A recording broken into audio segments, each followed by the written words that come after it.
European Union wants to bolster its defense in face of Russia's aggression on Ukraine and growing US demands for greater European financial support for NATO. On paper, the bloc has created its first ever defense industrial strategy, but will cost hundreds of billions of euros.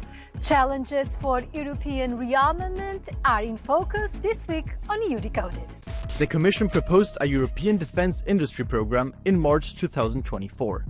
It provides for 1.5 billion euros to be allocated to defense from the EU budget between 2025 and 2027. The money should boost defense technology and industry, but is scanty when compared with the 500 billion euros of investment in the sector, which experts claim is needed in the coming decade. Since Russia's war of aggression against Ukraine, the EU has supplied much weaponry and logistical support. But the conflict highlighted difficulties in increasing ammunition and weapons production. We asked Europeans how they feel about spending to be ready for war. I understand that sometimes you need a certain level of power and preparedness to show yourself strong for other diplomatic reasons, but still I think the world can function in much better ways rather than investing money in that. I feel like it has to be well thought, and if the EU does decide to invest more money in war, I would like for this money to be used in an ethical and moral way. Yeah, I think it have to stop to give money to Ukraine also. I think it's better to defend our countries now for the future, and I think it's better than to do that, yeah. I would prefer not to spend money on it, but we are in a situation in Europe where we need to do it. Both our own protection, but we also need to protect Ukraine. If we don't protect Ukraine, we don't protect Europe. Jacques Schickler covers this policy area for Euronews. The EU produces weapons, but is also highly dependent on imports. What are the main goals of the new strategy to boost the industry? There's been a number of initiatives from the EU about this, regulations, standards and funding, all with a bid to ensure that that you can get the kind of economies of scale you get across the EU single market, so that countries, instead of each buying individually for their own armies and navies, that they club together and come up with some common principles and hopefully get the economies of scale you need to succeed. The budget for this boost must be quite important. What are the financing options under discussion, and can the European Investment Bank also play a role? Indeed, historically, most spending in this area has come from national budgets funding their national militaries. But there's certainly a lot of people around here who say maybe you could make it more efficient if you club together in some way at the EU level. You could have common borrowing of EU member states using Eurobonds, like was done in the response to the pandemic, or indeed you could have loans made via the European Investment Bank, which is backed by EU finance ministries. All of these face a number of problems. Firstly, there's not that much money available. All governments are pretty cash-strapped at the moment. And also, there are a number of bars on the EU spending money on defence. A number of its members are avowedly neutral, and there are legal restrictions on its ability, for example, to buy arms or ammunition. Most of the EU members belong also to NATO, the main defense structure in the West.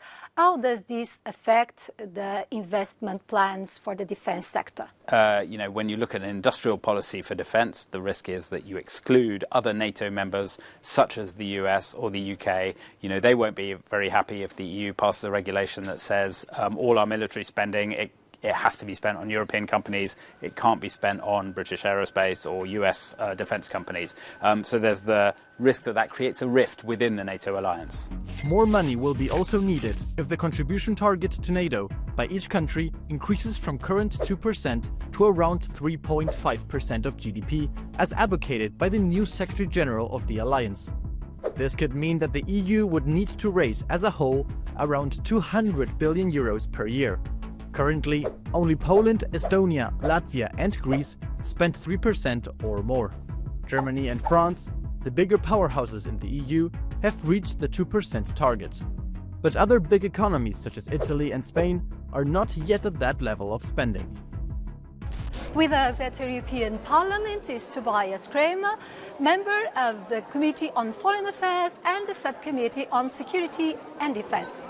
Welcome to Euronews. How feasible it is for the European Union to come together in the idea of increasing defence spending when some member states do not even respect the 2% target? We have to understand that geopolitics is changing from a unipolar world order where we could rely on the United States providing security for everybody to a multipolar order where we need to also assume more responsibility to work together with the US, but that we need to strengthen especially the European pillar of NATO. A lot of countries already have achieved the 2%, but realistically we also need to spend more. But what is important to me is to say spending more, but also more efficiently. NATO Secretary General just mentioned recently that instead of the 2% we might need to go as high as 3.5%.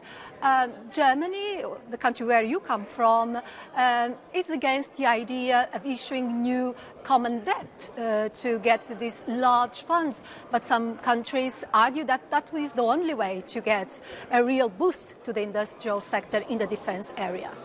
I think Germany actually is one of the countries where you've seen the biggest shift when it comes to defense spending. We had the Zeitenwende, so the shift of era that Chancellor Scholz called out, and we then really invested the 100 billion special investment into the Bundeswehr, and we actually are saying we need to reform, for instance, the German debt brake in that direction so that we can actually spend the money we need to have a strong defense for our country and for Europe. So the so-called Eurobonds for defense are feasible, are needed.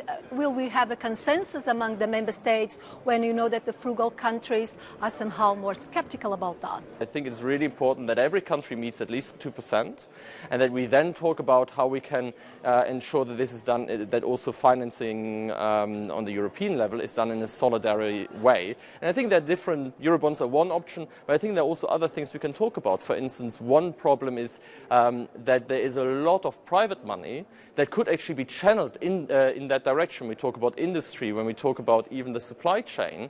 And at the moment, there are a lot of barriers for private investors that can't invest even if they wanted to.